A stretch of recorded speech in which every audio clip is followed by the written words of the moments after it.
L'Université des Antilles et de la Guyane va pouvoir sécuriser son campus de Fouillol. La ministre de l'Enseignement supérieur Valérie Pécresse a annoncé hier qu'une enveloppe de 300 000 € va lui être allouée. Il faut dire que de nombreuses agressions s'étaient produites sur le campus, ce qui avait provoqué l'exaspération des étudiants qui ont donc été entendus. Le reportage de Christelle Théophile et Bruno Panciovillon. Le collectif des étudiants a obtenu gain de cause, ou plutôt a atteint une partie de son objectif. L'Université des Antilles et de Guyane recevra prochainement une subvention de 300 000 €.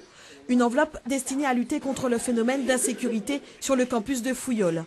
300 000 €, une somme conséquente, pas sûre si l'on en croit le CEDUF, le comité des usagers de Fouillol.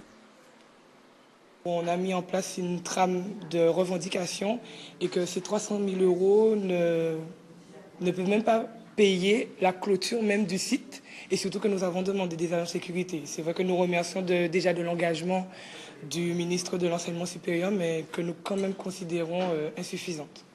Parmi les gros chantiers évoqués, la construction d'une clôture sur l'ensemble de l'université.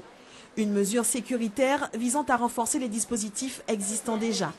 Les facultés de droit et d'économie sont équipées d'une barrière. Un agent de sécurité est également positionné à l'entrée des deux établissements. Les étudiants doivent montrer patte blanche pour y accéder.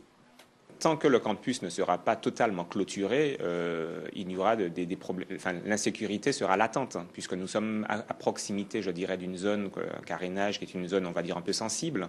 Donc c'est sûr qu'il peut y avoir ponctuellement, je dirais, des jeunes un peu agités qui viennent, qui envahissent, enfin en tout cas qui circulent sur le territoire universitaire, ce qui ne devrait pas être le cas, puisqu'un territoire universitaire, par définition, il doit être, je dirais, ouvert à ceux qui étudient.